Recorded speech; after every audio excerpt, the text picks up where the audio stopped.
नमस्कार दोस्तों, स्वागत है हमारे YouTube चैनल पर। दोस्तों देखिए, उत्तर प्रदेश में दिव्यांग और विधवा पेंशन धारकों के लिए दोस्तों एक बड़ी खबर निकल के आ रही है। ठीक है, बहुत तमाम ऐसे पेंशन धारक हैं दोनों। अभी फ़िलहाल विधवाओं की तो पेंशन खाते में आई नहीं है और दिव्यांग लोगों की कुछ जिलों की पेंशन आ चुकी है, कुछ लोगों की नहीं आई है। ये दोस्तों क्या है, इसकी पूरी जानकारी आपको वीडियो में देखने को मिलेगी। आखिर विधवाओं की पेंशन क्यों नहीं आ रही है और जो दिव्यांग लोग रह गए हैं उनकी क्यों पेंशन रोकी जा रही है। ठीक है, तो इस वीडियो को आपको पूरा देखना है। आपको इस वीडियो को देखने के बाद में पेंशन से संबंधित को लेकर के आपको काफ़ी तसल्ली मिलेगी, एक अच्छी जानकारी मिलेगी। ठीक है, इसलिए वीडियो को पूरा देखें, तभी आप समझ पाओगे। उत्तर प्रदेश के दिव्यांग और विधवा पेंशन धारक इस वीडियो को ज़रूर देखें। देखिए, यहाँ पर लिखा है यूपी दिव्यांग पेंशन हो या विधवा पेंशन, लाभार्थियों को दे रही है टेंशन। ठीक है, विधवा हो या दिव्यांग पेंशनधारक हो, सभी की दोस्तों टेंशन बढ़ती जा रही है। बेनतीजा साबित हो रही है दौड़। काफ़ी दौड़ भाग कर रहे हैं मगर उसके बावजूद भी कोई भी इसका हल नहीं निकल पा रहा है। आगे देखिए इसमें वीडियो में थोड़ा सा देखिए, यहाँ लिखा है सरकार समाज के अलग अलग वर्गों के लिए। समझिए, यहाँ पर देखिए, बड़ी आसान तरीक़ा से मैं आपको समझा रहा हूँ। सरकार समाज के अलग अलग वर्गों के लिए पेंशन योजनाएं संचालित कर रही है। ठीक है, इसका जिम्मा भी अलग अलग विभागों पर है। एक विभाग से दोस्तों पेंशन नहीं आती, इनका अलग अलग विभाग है। ठीक है, लेकिन पेंशन लाभार्थियों के लिए टेंशन बनती जा रही है। विधवा हो या फिर दिव्यांग, सबकी टेंशन एक जैसी है। ठीक है, विकास भवन में भी इनकी दौड़ बेनतीजा साबित हो रही है। ठीक है, आगे देखिए, विधवा यानी कि निराश्रित महिलाएं दोस्तों, विधवा पेंशन योजना के संचालन की जिम्मेदारी प्रोफेशनल विभाग की होती है। ठीक है, प्रोफेशनल विभाग की है। दिव्यांग पेंशन का जिम्मा दिव्यांगजन सशक्तिकरण विभाग पर है। ठीक है, ये इनके विभाग हैं दोस्तों। देखिए, विधवा पेंशन धारक की जो जिम्मेदारी है वो दोस्तों प्रोफेशन विभाग की है और दिव्यांग लोगों की दिव्यांगजन सशक्तिकरण विभाग की है। ठीक है, दोनों ही लाभार्थियों को प्रति माह 1,000 रुपये की पेंशन मिलती है। पेंशन साल में 4 बार 3-3 हज़ार रुपये की किस्त इनके किस्त के रूप में सीधे खाते में जाती है। पेंशन कब टेंशन देने लगती है इसका भरोसा नहीं है। जी हाँ दोस्तों, आप इस चीज़ को समझिए कि पेंशन एक अब ऐसी परेशानियों का दिक्कतों का सामना करना पड़ रहा है कि पेंशन कब टेंशन देने लगे कोई भरोसा नहीं है। ठीक है, इसकी कोई ठोस वजह ही नहीं मिल पाती है, चाहे विभाग में जाएं कहीं भी जाएं। ठीक है, आगे देखिए थोड़ा। खाते में पेंशन ना पहुंचने पर उसकी जानकारी करने लाभार्थी विभागीय कार्यालय पहुंचते हैं। ठीक है दोस्तों, यहाँ पर देखिए, जिन लोगों की पेंशन अगर खाते में नहीं जाती है तो वो लोग कहाँ जाएंगे। तुम्हारी पेंशन हुई या मेरी पेंशन हुई, किसी की भी पेंशन हुई, अगर उसकी पेंशन नहीं आएगी तो वो कहाँ जाएगा, विभाग में तो जाएगा। विभागीय जो कार्यालय खुले हुए हैं उन्हीं कार्यालयों में पहुँचते हैं। यहाँ टेंशन कम तो नहीं होती बल्कि बढ़ जाती है। जी हाँ, जब विभाग में पहुंचते हैं तो वहाँ तरह तरह की नई नई बातें बताते हैं दोस्तों। आगे देखिए, कभी विभागीय कर्मचारी पोर्टल पर डाटा उपलब्ध ना होने की बात कहते हैं तो कभी खाते को भारतीय राष्ट्रीय भुगतान नियम यानी कि NPCI लिंक कराने की बात कहते हैं। कोई जवाब नहीं होता तो इंतज़ार करने की बात कहकर लौटा दिया जाता है। जी हाँ दोस्तों, देखिए, ऐसे सभी पेंशन धारकों के साथ में हो रहा है दोस्तों। ठीक है, ये चीज़ मैंने नोटिस की है। मैंने ये चीज़ मेरे जो गांव के हैं या पड़ोस के मेरे जो लोग हैं वो लोग मेरे पास जब जानकारी लेने आते हैं तो मैं उनसे जब डाटा पूछता हूँ, जानकारी पूछता हूँ, तो दोस्तों वो यही बात कहते हैं कि हम जब विभाग में गए थे वहाँ पर, चाहे दिव्यांग पेंशन हो, वृद्धा पेंशन हो, विधवा पेंशन हो, कोई सी भी पेंशन धारक हो, जब वो लोग विभाग जाते हैं तो वो लोग ये बात कह के लौटा देते हैं कि पोर्टल पे, विभागीय पोर्टल पे आपका डाटा उपलब्ध नहीं है। ठीक है, कई अगर इससे भी बात नहीं बनती है तो वो कह देते हैं कि आपको NPCI खाता लिंक कराना है।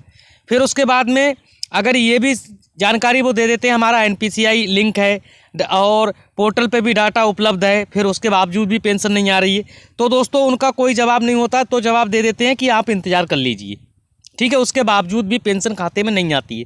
तो आप दोस्तों सोच के देखिए कि पेंशन धारक जो आदमी अपनी पेंशन पे ही निर्भर है, दिव्यांग हैं या विधवा हैं या वृद्धा हैं, जो अपनी पेंशन पे ही निर्भर हैं, उनका और कोई सहारा नहीं है, ठीक है, और कोई उनका आमदनी का जरिया नहीं है, तो उनकी अगर पेंशन ना आए तो दोस्तों सोचिए कि आप उनके विभाग को ये बात सोचना चाहिए, सरकार को भी ये बात सोचना चाहिए कि सोचिए उनके क्या गुजरती होगी, कैसे करके अपना जीवन यापन करते होंगे, कैसे कैसे अपना गुजारा करते होंगे, ठीक है। तो इस चीज़ को सरकार को ध्यान में रखना चाहिए। अगर आप पेंशन 3,000 रुपये दे रहे हो तो कम से कम उनको टाइम से दीजिए, ठीक है, उनके टाइम से उनके खाते में आए ताकि उनके खर्चे चल सके, उनकी जो घर का जिम्मेदारी हैं वो पूरी हो सकें, ठीक है। आगे देखिए लिखा है 300 से 400 तक पहुंचते हैं लोग। जी हाँ दोस्तों, ऐसा कोई सा दिन नहीं है जो लोग अपनी अपनी पेंशनों की शिकायत लेकर के विभाग में नहीं पहुंचते हैं। लगभग 300 से 400 लोग रोज़ पहुंचते हैं। दोनों विभाग में पेंशन की जानकारी करने 300 से 400 लोग पहुंचते हैं, जिसमें 80% पुरानी पेंशन धारक और 20% नए आवेदनकर्ता शामिल हैं। अब सोचिए 80% लोग पुराने पेंशन धारक हैं, तो दोस्तों उनकी इतनी समय से पेंशन आ रही है तो उनको दिक्कत देने की क्या ज़रूरत है। उनको पेंशन देना चाहिए कि भाई ऐसा थोड़ी वो कोई झूठ पेंशन लेते होंगे।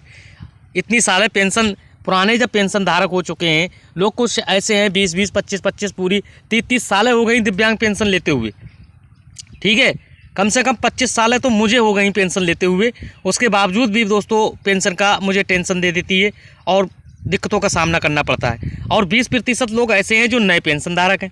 जब भाई आपने सब कुछ जांच पड़ताल करने के बाद में उनकी पेंशन बनाई है तो कम से कम पेंशन दीजिए उनको, ठीक है। विभाग से मेरा अनुरोध है, सरकार से भी मेरा अनुरोध है कि भाई इन लोगों को ज़्यादा ना सताया जाए और इन लोगों के खाते में समय से पेंशन को ट्रांसफ़र किया जाए, तो आपका सरकार का और विभाग का बहुत बहुत धन्यवाद होगा, ठीक है।